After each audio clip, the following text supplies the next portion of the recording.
les disciples se retournent et lui disent, oula, pardon. Et donc là, les disciples se retournent et demandent au Seigneur, ils lui disent, donc au verset 3, dis-nous quand cela arrivera-t-il et quel sera le signe de ton avènement de la fin du monde. Voilà, donc grosso modo, c'est pour quand l'Apocalypse. Et là, Jésus se lance dans une grande description voilà, d'un passage qui est très connu où il annonce voilà, l'avènement de la bête, où il annonce les temps de malheur, où il annonce finalement la fin du monde. Alors, est-ce qu'il annonce la fin du monde ou est-ce qu'il annonce juste la destruction du temple? Ça, c'est une question à débattre, à voir. Mais en tout cas, il y a des passages qui sont très clairs où il dit voilà, il enverra ses anges avec les trompettes qui est retentissantes, le Fils de l'homme venant sur les nuées du ciel avec puissance et une grande gloire. Voilà, il y a quand même beaucoup d'expressions qui laissent quand même sous-entendre qu'on parle quand même de la fin des temps. Et durant tout ce passage, ce qui, moi, m'a beaucoup troublé, ce qui m'a beaucoup marqué, c'est qu'il n'arrête pas de s'adresser à ses disciples. Donc, il faut s'imaginer que là, il parle avec ses disciples et à chaque fois, il répète, vous verrez ces choses, vous verrez l'abomination, vous serez là, vous verrez toutes ces choses. Et le moment voilà, qui est très connu et qui est le plus direct, c'est au verset 34, quand il dit, je vous le dis en vérité, cette génération ne passera point que tout cela n'arrive, après avoir décrit justement tous les signes de la fin des temps. Et donc là encore, moi, dans ma lecture premier degré, quand je dis ça, je me dis, voilà, du coup, c'est très clair. Les disciples ont été présents lors de l'Apocalypse. Les disciples ont vécu la fin des temps et le retour glorieux du Christ. Puisque le Seigneur n'arrête pas de leur dire, vous le verrez, cette génération ne passe pas, méfiez-vous quand vous verrez la bête, etc. Donc finalement, si je m'arrête à cette lecture, nous sommes après l'Apocalypse. L'Apocalypse est passé, la fin des temps est passée, le Seigneur est déjà revenu. Voilà. Donc encore une fois, je n'apporte aucune réponse, je n'apporte aucune aussi bien voilà tout ce que j'ai dit, peut-être vous le savez déjà, peut-être que tout ce que j'ai dit est faux, tout ce que j'ai dit, j'espère d'ailleurs que tout ce que j'ai dit est faux. Mais c'était un peu voilà pour introduire ce sujet, de dire que en fonction de comment on lit la Bible, quels sont notre paire de lunettes qu'on utilise pour le lire, là, on peut soit être complètement perdu, soit se dire je comprends rien à ce que je lis, est-ce que Dieu me parle vraiment, est-ce qu'il me parle à moi, est-ce qu'il parle à quelqu'un d'autre, est-ce qu'il me parlera plus tard, est-ce qu'il m'a parlé ou que c'est trop tard. Voire pire, là, dans ce genre de situation, on peut du coup se retrouver face à un message, face à une morale, mais ne pas être sûr de comprendre que ce soit la bonne. De se dire, tiens, est-ce que c'est vraiment ça que la Bible veut me dire? Est-ce que c'est vraiment ça le message que Dieu veut me donner? Et donc, pour essayer de remédier à ce problème, peut-être qu'il faudrait qu'on apprenne à lire de manière différente la Bible. Peut-être qu'il faudrait qu'on apprenne des petites techniques de lecture et de compréhension de la Bible pour en tirer le meilleur message. Et c'est ici où je redonne la parole du coup à Guillaume. Et donc, je la reprends.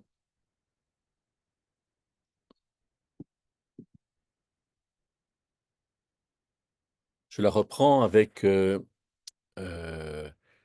titre, ce sujet, comprendre la Bible, avec tous ces questionnements dont on aurait à parler, qu'on aurait à poser.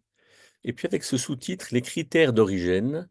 Origène, c'est un monsieur qui a vécu entre environ 190 et 250. Il était directeur d'une école de théologie, de réflexion biblique à Alexandrie, en Égypte. Et il a été très, très important dans l'histoire du christianisme. Il avait une Bible qu'on appelait les Hexaples. Il y avait 6 traductions différentes. Et donc, voilà, Origène était quelqu'un d'important et on va un peu voir ce qu'il a pu dire et notamment, avec cet exemple de lecture. Ici, je vais lire un passage. Alors, Honoré a déjà lu Matthieu 19, Matthieu 24, on en parlera à la fin, j'ai bien noté tout ça. Ici, c'est ce qu'on appelle la parabole des 10 vierges ou des 10 jeunes filles. Et je vais la lire tranquillement pour que vous puissiez aussi retentir, que nous retentissions tous dans cette difficulté de compréhension de la Bible et qu'on puisse expérimenter quelque chose. Alors, le royaume des cieux ressemblera à 10 jeunes filles qui ont pris leur lampe pour aller à la rencontre du marié. 5 d'entre elles étaient insensées et 5 étaient sages. Celles qui étaient insensées ne prirent pas d'huile avec elles, c'était des lampes à huile, en emportant leurs lampes, tandis que les sages prirent avec leurs lampes de l'huile dans des vases. Comme le marié tardait, toutes s'assoupirent et s'endormirent. Au milieu de la nuit, on cria: «Voici le marié, allez à sa rencontre!» Alors toutes ces jeunes filles se réveillèrent et préparèrent leurs lampes. Les insensés dirent aux sages: «Donnez-nous de votre huile, car nos lampes s'éteignent.» Et les sages répondirent: «Non, il n'y en aurait pas assez pour nous et pour vous, allez plutôt chez ceux qui en vendent et achetez-en pour vous.» Pendant qu'elles allaient en acheter, le marié arriva. Celles qui étaient prêtes entrèrent avec lui dans la salle de noces, et la porte fut fermée. Plus tard, les autres jeunes filles vinrent et dirent: «Seigneur, Seigneur, ouvre-nous!» Mais il répondit: «Je vous le dis en vérité, je vous le dis vraiment, je ne vous connais pas.» Et donc cette parole de conclusion du Seigneur Jésus: «Restez donc vigilants, puisque vous ne savez ni le jour, ni l'heure, ni le jour, ni l'heure où le Fils de l'homme viendra.» Alors, voilà un exemple de lecture, voilà quelque chose de précis, de particulier avec, un texte. Et donc qu'est-ce qu'on pourrait, dire de cette lecture, même si on en parlait ensemble dans un groupe? Voilà quelques propositions. D'abord que peut-être que ce texte parle de l'importance pour les jeunes filles de garder leur virginité, d'être dans la pureté. Voilà une possibilité. Le Seigneur, voilà, si on tombe sur ce texte et qu'on n'a pas lu ni ce qui est avant, ni ce qui est après, pouvoir se dire, voilà, cette chose-là m'interpelle, et penser en tant que parents à nos filles, en tant que grands-parents à nos petites filles, penser à soi-même aussi, comment envisager le mariage. On pourrait aussi, craindre d'être insensé. Finalement, qu'est-ce que c'est pour Dieu que d'être insensé? Est-ce que cette parabole nous parle de cette, condition assez, problématique, hein, d'avoir du sens ou de ne pas en avoir, et de le devenir? Parce que ici, il y a donc ces jeunes filles, qui sont insensées alors qu'il y en a des sages, et donc on pourrait se dire: «Mais peut-être que moi, en tant que jeune fille ou en tant qu'homme, je vais devenir insensé.» Il est question aussi du mariage et du marié, et on se dit: «Mais quel est ce mariage futur, en fait?» Est-ce que, puisque le Christ parle dans son 5e discours de l'Évangile écrit par Matthieu, est-ce que ce mariage, finalement est le mariage du Christ? Et le Christ se marierait-il? En fait, ça paraît un peu surprenant parce que avec quelle, femme il va être marié, et ça nous pose presque un peu problème de penser qu'une femme va se marier avec quelqu'un qui est Dieu fait homme. Pourquoi se marierait-il, et avec qui? Quelle est cette personne? Déjà, Marie, quand elle a eu le Christ dans son ventre, a été, bénie parmi les femmes. Donc ce mariage, à quoi correspond-il? Il y a un cri dans la nuit. Un cri qui dit: «Voici l'époux.» Et donc, ce cri, est-ce qu'il est là pour nous surprendre? Il semble que ces 10 jeunes filles, jeunes femmes, se sont faites surprendre. Alors bien sûr, celles qui avaient de l'huile dans leurs lampes n'ont pas été surprises, elles sont allées à la noce. Mais Dieu serait-il celui qui veut nous surprendre? Et ça pourrait nous inquiéter. Qu'est-ce que ça veut dire, en fait, avoir de l'huile? Comment est-ce qu'on peut acheter de l'huile?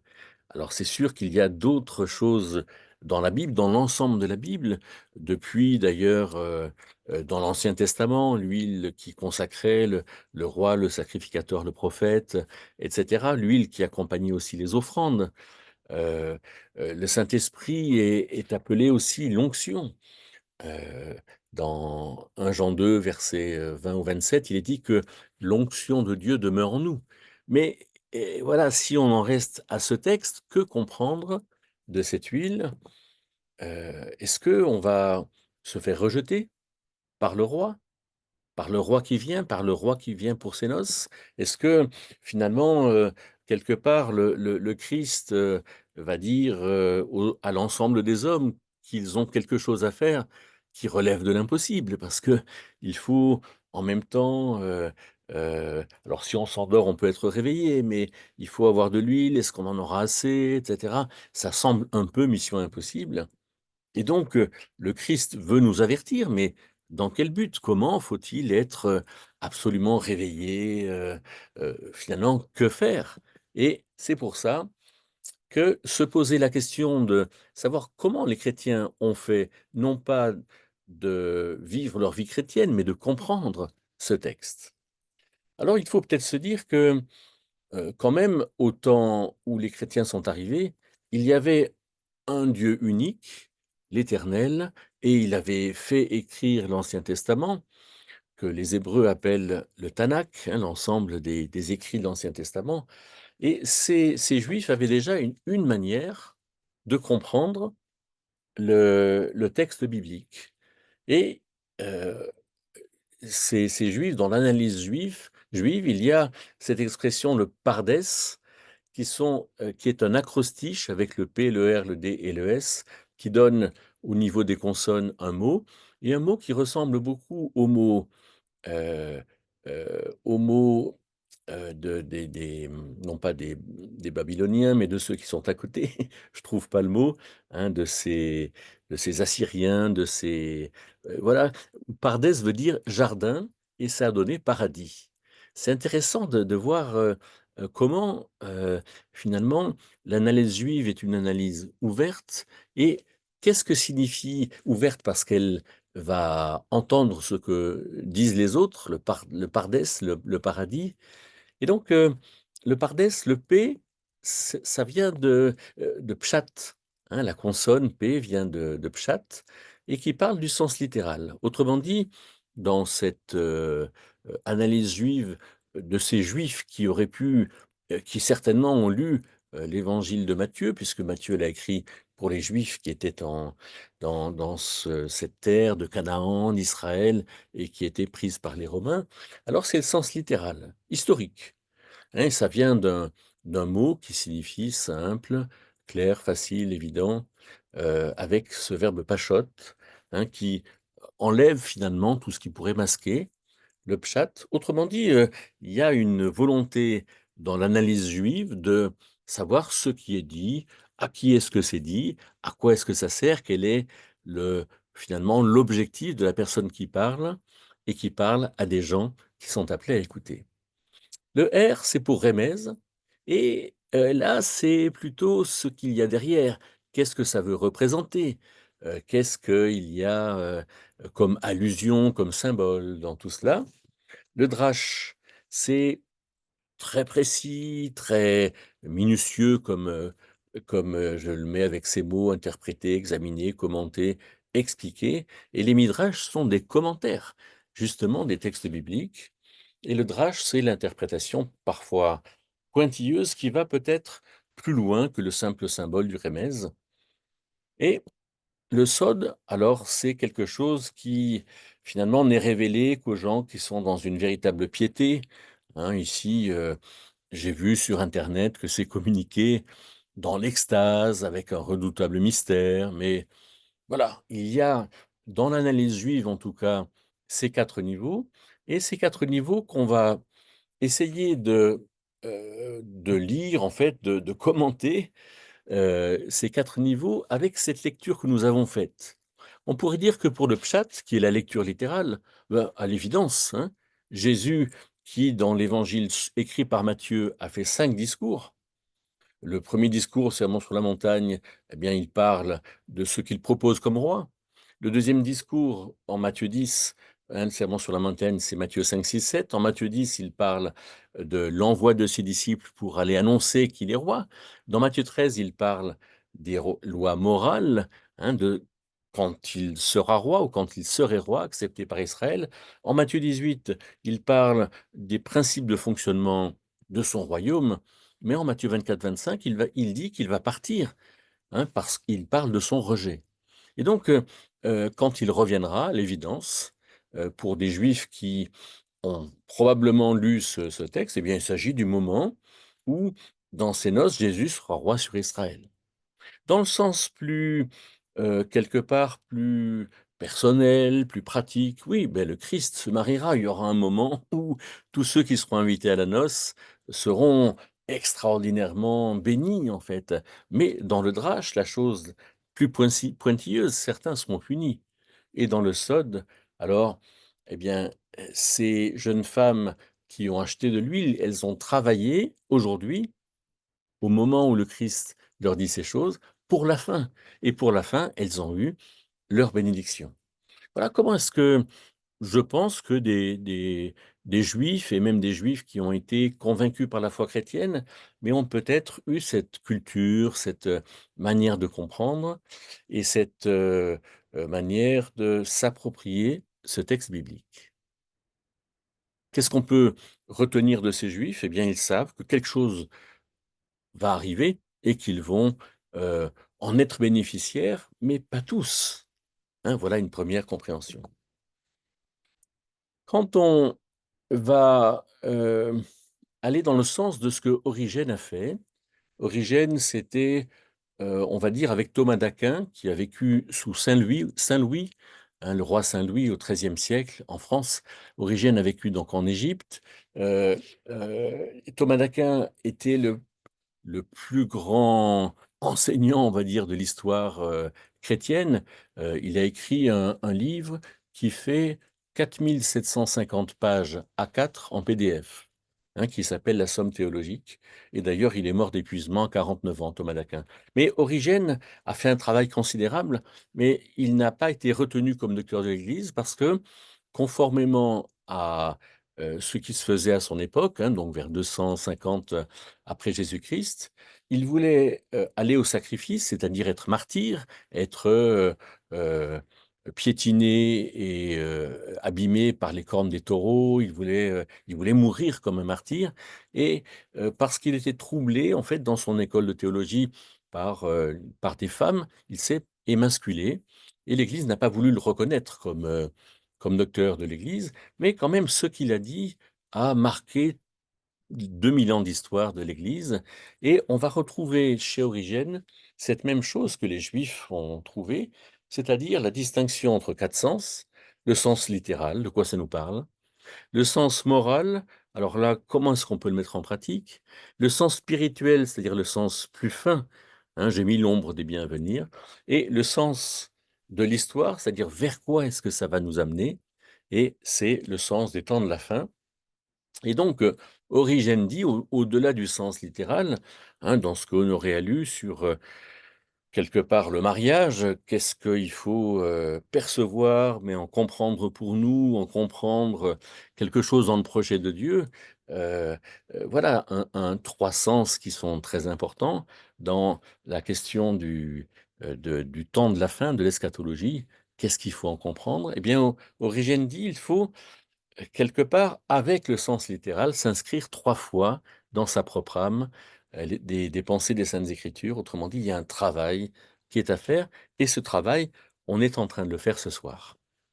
Avec les critères d'origine, on pourrait dire que, bien les chrétiens ont compris au sens littéral que Jésus sera roi. Mais, heu, je ne vais pas trop rentrer dedans, mais pour, Origène qui vit alors il est né en 190, donc mettons qu'à 40 ans, c'est déjà en 230. Ça fait, Israël a été, heu absolument pulvérisé en 70 avec la destruction du temple, en 73 avec le suicide collectif à Masada. Donc quelque part, entre 230 et 70, il y a environ 160 ans. Ça fait 160 ans qu'Israël n'existe plus en tant que pays, en tant que devenir futur finalement du projet de Dieu pour Israël. Et donc, Origène qui fait partie de ces de ces hommes de Dieu qui sont amillénaristes, hein, qui considèrent qu'Israël n'a plus sa place. Il l'a fait avec Jérôme de Stridon, saint Jérôme qui a traduit la Bible autour de 400 après Jésus-Christ et saint Augustin vers 440 après Jésus-Christ qui a posé en fait, dans la compréhension biblique, le fait qu'Israël avait disparu du projet de Dieu et que chaque fois qu'il était question d'Israël, il fallait comprendre que ça nous concernait. Et donc, pour, Origène, probablement, hein, d'après ce qu'il a écrit, eh bien, voilà, Jésus sera roi, mais il sera roi sur tout le monde. Et donc, au niveau moral, eh bien, préparons-nous à vivre avec le Christ. Au niveau spirituel, eh bien, Dieu nous avertit parce qu'il y a des gens insensés et il y a des gens sensés. Et donc, au niveau de l'eschatologie, des temps de la fin, Origène nous dit, voilà, il faut travailler aujourd'hui pour la fin. Mais vous remarquerez que par rapport à l'approche, juive ou judaïsante, alors Israël disparaît et quelque part tout ce qui pourrait concerner Israël, eh bien Origène ne va pas le retenir. Alors Origène donc, c'est 190-250, mais j'ai parlé aussi de saint Jérôme, 340-420 et de saint Augustin, 353-430. Voilà des gens qui ont construit la pensée, spirituelle, jusqu'au Moyen Âge, et le Moyen Âge finit avec la Renaissance, vers 1500 et donc, ici avec Nicolas de Lyre, 1270-1340, Nicolas de Lyre va reprendre les critères d'Origène, la lettre, c'est-à-dire le sens littéral. Hein, ce qui est, perceptible immédiatement, alors enseigne les faits, il faut qu'on les comprenne. L'allégorie, ce que tu dois croire, c'est-à-dire qu'au-delà des faits, il y a ce qu'on s'applique, ce qu'on va comprendre pour soi. Hein, Honoré disait bien, par exemple, que, quelque part, il faut se faire eunuque pour le royaume de Dieu. On se dit: «Mais qu'est-ce que je dois croire avec ça?» Il y a des faits, il y a des paroles que le Seigneur Jésus a enseignées et donc Hem, ce que je dois croire, eh bien, on va voir que ce chapitre 19 de Matthieu va, concerner au verset 3 la question que posent les pharisiens à Jésus. Concernant la règle du divorce, la loi du divorce de Deutéronome 24 que Moïse a enseignée, qui est écrite dans le Pentateuque, hein, dans ce livre du Deutéronome, alors, qu'est-ce qu'il faut en faire? Qu'est-ce qu'il faut croire? Et la question des pharisiens à Jésus, c'est: «Pour quelle raison est-il permis de divorcer?»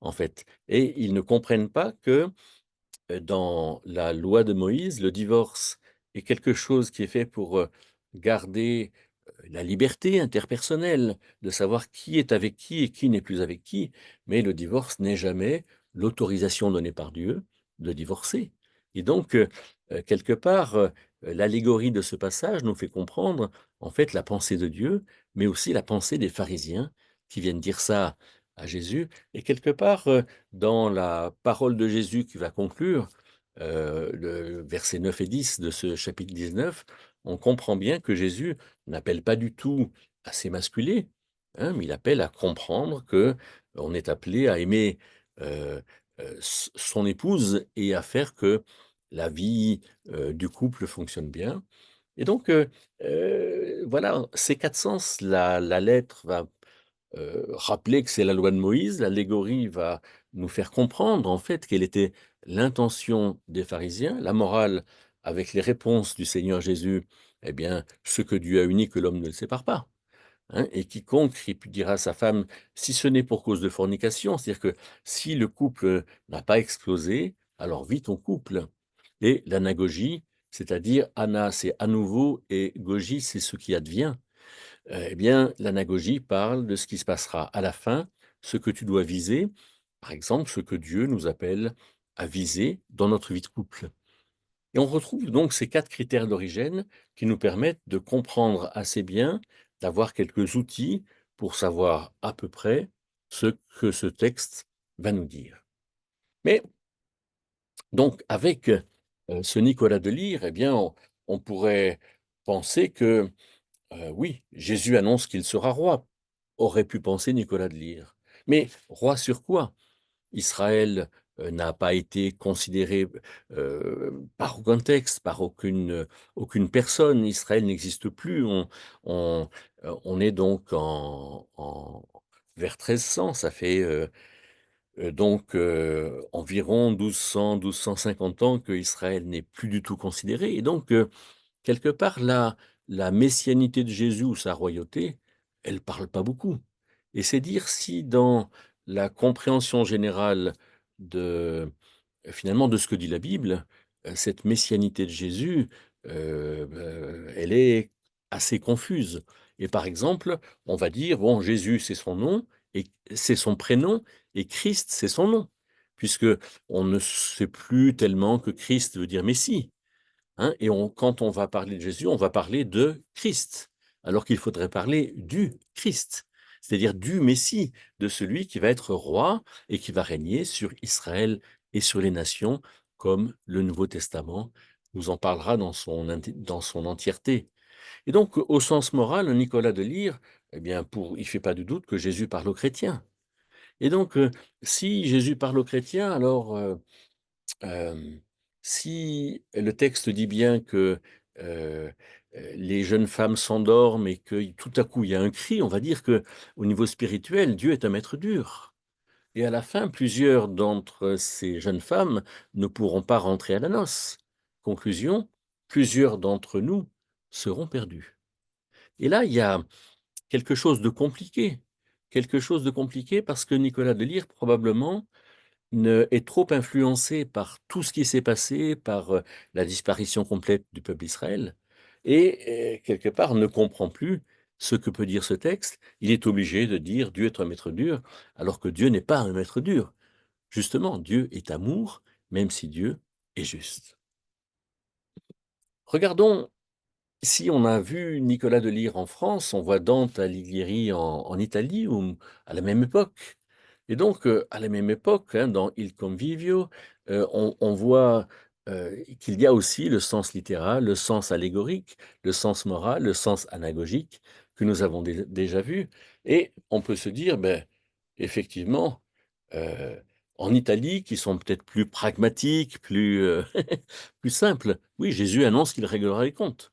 Certains seront accueillis à la noce, mais pas d'autres. Et donc il y a une règle qui va, finalement prendre place, s'imposer, en parlant de ce jugement dernier, alors que, je ne pense pas que ce texte parle du jugement dernier. Il parle du retour du Christ en Israël. Et donc, il va dire, eh bien, de toute évidence, au sens moral, il y a de nombreux humains qui sont faibles, mais Dieu cherche à nous surprendre. Dieu cherche quelque part, est-ce que Dieu veut vraiment nous aider dans notre compréhension des choses? Ou bien est-ce que, au contraire, on est dans une situation difficile, complexe, qui fait que, beh, plusieurs d'entre nous seront perdus et nous sommes prévenus? Autrement dit, le message de Dante n'est pas forcément un message très encourageant. Alors, 150 ans après, le pic de la Mirandole, on voit, toujours cette quadruple interprétation de la Bible, littérale, mystique, tropique, anagogique. Alors, le mystique, c'est celui qui va prendre pour lui, en fait, pour nourrir sa foi, ce qui lui est proposé. Tropique, le tropisme, c'est le fait de s'élever, c'est le fait de progresser, c'est le fait aussi de s'élever vers Dieu et de mieux comprendre Dieu, de mieux le connaître. Et anagogique, c'est le sens qui nous amène à comprendre les temps de la fin ou à le regarder ou à le poser en tant que cap. Et donc le pic de la Mirandole, il conserve vraiment ses interprétations, mais on pourrait dire que, finalement, les choses évoluent un petit peu et il pourrait penser, j'ai pas lu, des choses, du pic de la Mirandole, mais il pourrait penser que Dieu a fait les uns insensés et les autres sages.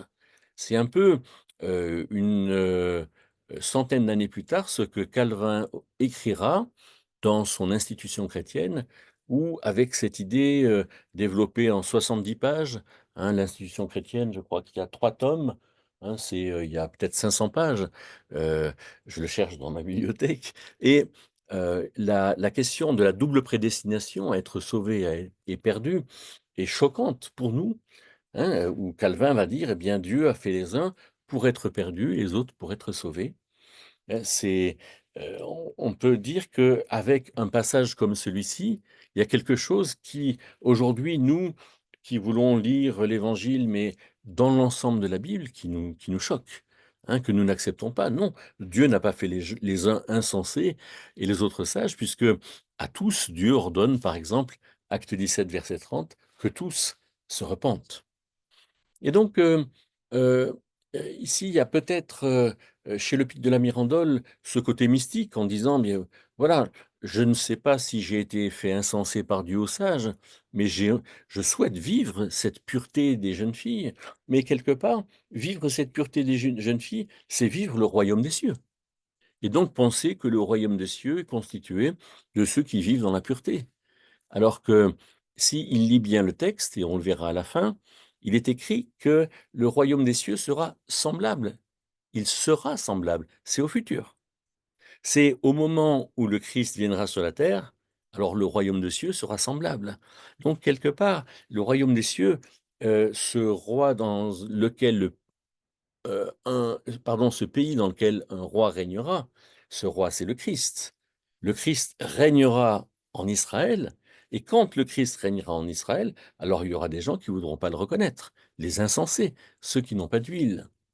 Et donc, le pic de la Mirandole ne a du mal probablement à comprendre cette notion de royaume des cieux parce que elle n'a pas de sens dans toute cette période, depuis Origène jusqu'à quelque part la Renaissance et bien après, cette période où finalement on pense que le royaume des cieux, c'est l'ensemble des chrétiens, mais on ne sait même pas qui est chrétien. Et donc, au niveau tropique, eh bien, nous sommes responsables de progresser.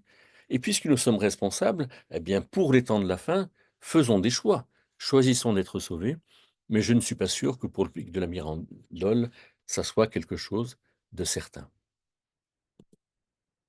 Alors, là, on va passer, tout ce qui touche, à, à la Réforme avec, Luther, Calvin et bien d'autres. On va passer, ces réformes dans la Réforme avec, le piétisme, le méthodisme, le piétisme qui incite sur la piété, le méthodisme avec, Wesley qui va insister sur, la façon de vivre. On va laisser de côté, le pentecôtisme qui commence vers 1900 et voir, aujourd'hui dans, l'Église catholique, ces 4 critères qui sont toujours là, avec la dans l'Alexio Divina, autrement dit la manière divine de lire la Bible et on retrouve ici le niveau historico-littéral, l'Alexio, on retrouve l'approfondissement avec la méditation, on retrouve cette, réponse de la personne par la prière et l'engagement dans la vie, l'oratio et quelque chose qui va nous amener à partager le regard sur Dieu, sur, les réalités humaines, même sur leur fin, c'est la contemplatio. Mais dans la contemplatio, il n'est pas question du Christ qui vient régner sur la terre.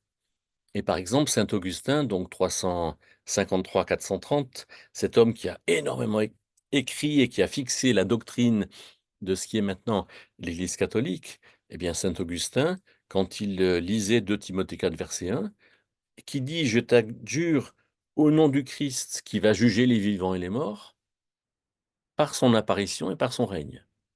Eh bien, dans ce que j'ai pu lire, saint Augustin ne parlait pas de l'apparition et du règne du Christ. Non, il disait simplement: «Le Christ va juger les vivants et les morts». Autrement dit, il n'était pas question de détails, précis et pointilleux qu'on va trouver dans l'œuvre du Christ, mais quelque part avec ces 4 points, lectio, meditatio, oratio, contemplatio, l'Église catholique va peut-être lire ce texte en disant: «Eh bien, voilà, Jésus va revenir donc heu, pardon, j'ai fait une faute d'orthographe, Dieu a fait un avenir pour nous». Et donc la méditation, c'est, voilà, il nous appelle à la pureté comme ces jeunes femmes sont pures. Elles montrent leur virginité et elles attendent le Christ et donc quelque part dans notre comportement, l'oratio, cultivons sa piété, mais la contemplatio nous dira que le Christ est tout, mais elle ne nous dira pas du tout que le Christ fera. Alors, dans notre exemple de lecture, on peut noter justement le futur. Le royaume des cieux ressemblera à 10 jeunes filles. Alors on dira: «Oui, mais ce futur, il peut être un futur à 10 ans, à 20 ans, à 100 ans» et là, ce futur, il a déjà 2000 ans. Mais quelque part, ça montre quand même que pour ceux qui lisent ce texte, La question du royaume des cieux est une question future. Le Christ va venir régner. Il faut qu'il règne, nous dit l'apôtre Paul en 1 Corinthiens 15, versets 23 ou 24. Il faut qu'il règne. Et donc, heu, dans notre lecture, on va, peut-être, bien réagir, au fait que, il y a ces jeunes filles, ces jeunes femmes, certaines qui prennent de l'huile, d'autres qui n'en prennent pas, et il y a un moment donné où, le marié arrive. Et donc on se dit: «Mais il est question donc de quelque chose de futur avec le royaume des cieux, un moment où le marié arrive». Et dans ce moment-là, alors il y en a certaines qui sont accueillies et d'autres à qui le Christ dira: «Je vous le dis, je ne vous connais pas». Et donc on va réagir à des choses simples. On va prendre du temps, c'est un peu la méditatio catholique, mais voilà, on va prendre du temps pour, réfléchir à ce texte et on va voir d'abord dans la lecture historique, peut-être de comprendre que Jésus parle à ses disciples. Jésus, c'est le Messie, c'est celui qui devait régner sur son peuple Israël et Jésus sait que le peuple d'Israël va le rejeter. Et donc, dans l'aspect historique, Jésus avertit ses disciples de quelque chose qui les concerne en tant que peuple. Ils font partie du peuple Israël. Mais faisant partie du peuple Israël, il faut bien quand même que ses disciples comprennent que dans le peuple d'Israël, il y en a qui ont des lampes avec de l'huile et d'autres qui ont des lampes sans huile. Et donc, historiquement, on voit qu'il y a un problème. On voit que Jésus est en train de dire à ses disciples que tout ne se passe pas aussi facilement que ça. Quelle est la lecture morale que nous pouvons faire? Eh bien, on peut dire que de la même manière que les jeunes femmes qui avaient de l'huile étaient vigilantes, alors nous, soyons vigilants aussi. Par exemple, on est début septembre, dans le mois dernier, j'ai appris que plusieurs personnes que je connais très bien sont malades et sont malades d'une maladie grave. On peut mourir demain, et donc Jésus parle à tous les lecteurs de vigilance. Et ça, c'est très important de le comprendre comme ça. Mais par contre, il y a une lecture essentielle, hein, ce troisième niveau d'origine, heu, qu'il appelle, spirituel, qu'il appelle typique, heu que les Hébreux appellent drache, avec les midrash, des commentaires très très profonds. Eh bien, Jésus parle du plan divin. Du plan divin, de la patience de Dieu, mais de son exigence et de la collaboration souhaitée. Mais quel est ce plan divin? Eh bien, l'ensemble, par exemple, des épîtres du Nouveau Testament nous disent que le Christ va enlever son Église à un moment donné, c'est-à-dire l'ensemble de ceux qui sont sur la terre, il va les prendre avec lui, et pendant ce temps, il y aura un monde qui vivra sans chrétiens. Autrement dit, un monde qui sera livré à sa perte, livré à sa manière de faire, livré à Satan, livré aux puissances spirituelles. Et l'Antichrist régnera, pendant 3 ans et demi. Je passe un peu sur les détails. Et donc, le Christ, Jésus, va venir anéantir l'Antichrist par sa venue. Et c'est au moment où il viendra qu'il verra ces jeunes femmes qui ont de l'huile ou qui en ont pas. Puisqu'en fait, c'est pour la délivrance du peuple d'Israël que Jésus viendra, mais il viendra avec l'Église. Puisque l'Église aura été enlevée, il reviendra avec elle, et il y a beaucoup de versets qui en parlent. Je ne veux pas développer ce sujet, mais comprendre dans cette lecture essentielle quel est le plan de Dieu, et donc bien comprendre qu'on ne peut pas se comparer de manière exagérée à ces jeunes femmes qui vont les unes être acceptées par le marié et les autres rejetées. Finalement, voilà, Jésus, lecture eschatologique, reviendra avec l'Église pour régner sur son peuple Israël, et les chrétiens ne sont donc pas concernés par ces vierges, ces jeunes femmes insensées. Alors, ça montre, peut-être, je ne dis pas avoir raison, je dis ce que j'ai compris dans ce passage, qu'il faut bien comprendre en premier le sens du message de Jésus aux disciples. À qui est-ce que Jésus parle? Qu'est-ce qu'il leur dit? Qu'est-ce qu'il leur dit concernant le présent, l'avenir ou leur passé éventuellement. Hein, quel est le sens du message de Jésus aux disciples? Et il faut bien comprendre que ce message de Jésus aux disciples n'est pas forcément un message universel et qui est à garder dans tous les temps que Dieu aura fait et aura permis pour nous. Ensuite, eh bien, faire une implication pratique qui aille dans le sens de ce que dit Jésus. Autrement dit, on l'a vu dans la lecture morale, il faut que nous soyons vigilants. Mais quelque part, il faut aussi que nous soyons vigilants en comprenant le sens global du plan de Dieu et en ayant, avec cette compréhension, une bonne manière de collaborer avec Dieu. Mieux connaître Dieu et son plan par ses paroles, c'est très important. Et dans tous ces textes bibliques, avec ces 4 manières de lire la Bible, eh bien, on peut mieux connaître Dieu et mieux connaître Dieu, notamment dans cette lecture essentielle. Qui est Dieu? Qu'est-ce qu'il fait? Comment est-ce qu'il voit l'homme? Quel est son plan pour l'homme et quelles sont les solutions, en fait, pour l'homme? Et bien comprendre qu'il y a beaucoup de passages dans la Bible où le sens eschatologique des temps de la fin n'est pas toujours présent. Et donc à nous de rentrer dans ce plan de Dieu et dans un plan de Dieu qui est pratique pour nous, puisqu'il va nous aider à savoir où mettre nos pieds, comment être devant Dieu et comprendre le sens du message de Jésus aux disciples. Et il faut bien dire que dans l'Ancien Testament et dans les Évangiles, cette lecture historique est essentielle. Essentielle. Pourquoi? Eh bien, je vais donner quelques exemples ici que j'ai pas voulu prendre trop de temps, mais par exemple, quand il est dit: «Entrez par la porte étroite, car large est la porte, spacieux est le chemin qui mène à la perdition», il y a pas de ENT d'ailleurs, amen. Il y en a beaucoup qui rentrent par là, Matthieu 7, 13. Mais à qui est-ce que Jésus s'est adressé et qu'est-ce qu'il a voulu leur dire? C'était quoi entrer par la porte étroite? Est-ce que Jésus a voulu leur dire d'être sauvés par sa mort? Ou est-ce que Jésus a voulu leur dire de l'accepter comme Messie? Et je crois que la porte étroite, c'était de l'accepter comme Messie, puisque Jésus ne parlait pas en Matthieu 7 de sa mort. Il était le Messie qui vient, il savait qu'il allait être rejeté. Mais c'était difficile pour ces Juifs de ne pas collaborer avec les Romains. Et quelque part, entrer par la porte étroite, ça ne veut pas dire que c'est difficile de se convertir. Non, ça veut dire que c'était difficile au moment où Jésus l'a dit à ses disciples, finalement, de choisir la position messianique plutôt que la position romaine. En Matthieu 24, quand il est dit: «Celui qui persévérera jusqu'à la fin, celui-là sera sauvé», dans la doctrine réformée,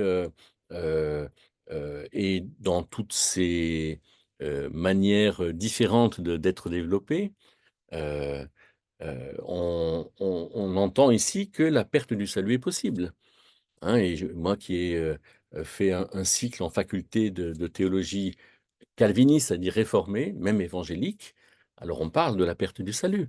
On dit que on ne peut pas savoir si on est sauvé et il y a un gros dictionnaire, de théologie qui s'appelle le Grudem, que je dois avoir par là, et qui fait, 30 pages sur ce sujet-là, la perte du salut.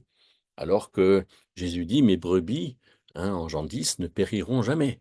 Donc il y a quelque chose qui ne va pas et le problème, c'est de ne pas considérer le chapitre 24 de Matthieu dans l'ensemble des discours du Seigneur.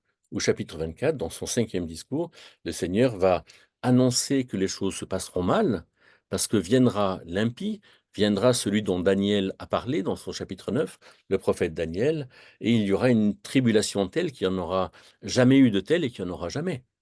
Et donc, celui qui ira jusqu'à la fin de cette tribulation et les Juifs qui seront en Israël à ce moment-là, celui-là sera sauvé, c'est-à-dire que celui-là arrivera jusqu'au moment où le Messie le délivrera. Mais il n'est pas question ici de la perte du salut. Quand dans Matthieu 22, il est question de ne pas avoir de mariage après la résurrection. Alors là, je ne vais pas rentrer dans le sujet parce que, on va y passer trop de temps. Mais, dans la résurrection, on ne se marie, on n'est pas donné en mariage. C'est quand même étonnant que la plupart des bibles évangéliques le mettent au futur. On ne se mariera pas, hein? Alors que ce que dit Jésus aux Sadducéens dans ce texte, les Sadducéens sont des gens qui ne croient pas ni aux anges, ni au monde invisible, ni à la résurrection. c'est ce qu'on trouve dans le livre des Actes, je crois au chapitre 21. Eh bien, Jésus est en train de dire à ces gens qui ne croient pas à la résurrection, que la résurrection, c'est le lieu où il y a Abraham, Isaac et Jacob, qui sont déjà vivants, mais leur dépouille est en terre. Et c'est parce que leur dépouille est en terre qu'on ne se marie pas, on n'est pas donné en mariage, on est comme des anges. Mais ça ne parle pas du tout de ce que nous serons à la fin des temps. On voit comme il faut bien réfléchir avec ces quatre sens.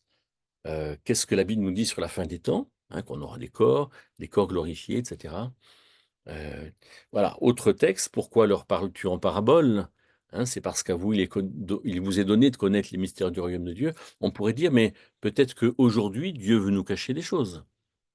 Mais il faut quand même comprendre que le Christ est venu parler en parabole, comme dit le livre d'Ésaïe, à partir du chapitre 42, pardon, qu'il vient sans réveiller ceux qui sont endormis. Quelque part, ce n'est pas que Dieu veuille cacher, mais c'est que Dieu respecte la liberté de ceux qui veulent l'écouter. Voilà, j'ai mis aussi le salut mérité, le salut par les œuvres. Faisons vraiment attention à chercher à bien comprendre, en fait, ce qu'il en est. C'est pas si Jésus a dit: «Ce ne sont pas ceux qui disent Seigneur, Seigneur, qui entreront dans le royaume des cieux», faisons attention à ne pas dire peut-être qu'il y a des gens qui parlent de Jésus et qui même prient Jésus, mais qui ne sont pas sauvés. Là, il y a quand même, justement une question de reconnaissance de Jésus donc comme Messie, ici, et cet engagement, faux, en fait, de ne pas reconnaître, de reconnaître Jésus comme Messie, mais de ne pas le vouloir, en fait. Ceux-là n'entreront pas dans le royaume des cieux.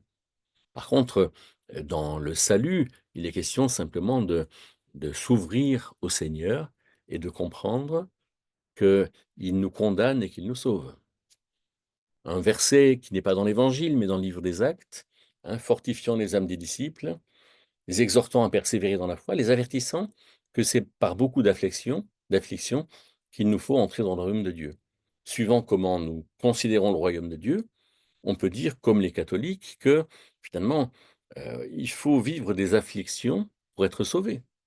Mais si on comprend bien ce que c'est que le projet général de Dieu, on comprend qu'avant que le Christ vienne régner sur Israël, alors l'Antichrist sera là, hein, pendant ces 3 ans et demi, ces 1260 jours, ces 42 mois, un temps compté et qui fait qu'il y aura des afflictions, pour, pour ces gens qui attendent que le Christ vienne régner. Je finis avec cette diapo qui rappelle les 4 critères de lecture. Je f peut-être dis encore un tout petit mot sur, les 2 exemples, dont a parlé Honoré. Dans le premier exemple de Matthieu 19, eh bien, en lecture historique, on comprend que les pharisiens ne veulent pas, en fait, chercher à comprendre la loi de Moïse, mais recherchent leur propre intérêt. «Est-ce que je peux répudier ma femme?» disent-ils.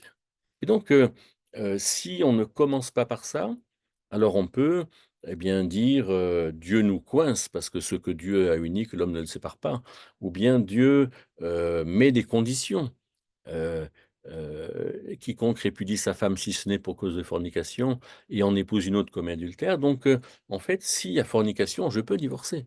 Mais c'est pas la volonté de Dieu, hein. La volonté de Dieu, c'est qu'on pardonne. La volonté de Dieu, c'est qu'on accompagne.